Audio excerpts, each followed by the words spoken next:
আমাদের মা দাদিদের আমলে লাল মরিচ দিয়ে স্পাইসি করে ট্রেডিশনাল এগ অমলেটই দিয়ে পান্তা ভাত কে খেয়েছেন।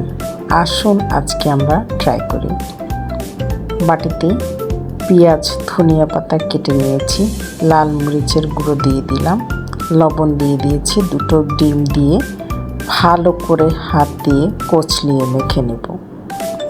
হাত দিয়ে ভালো করে কচলিয়ে মেখে নিয়ে আমি ট্রেডিশনাল কড়াইতে ডিমটা ভাজার জন্য সরিষার তেল দিয়ে দিলাম।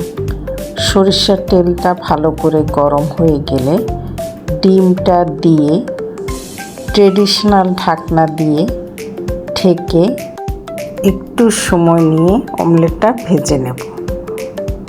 ঢাকনা দিয়ে একটু সময় দিয়ে রাখলে ডিমটা অনেক ফুলে যাবে এবং অমলেটটা খেতে খুব সফট হবে।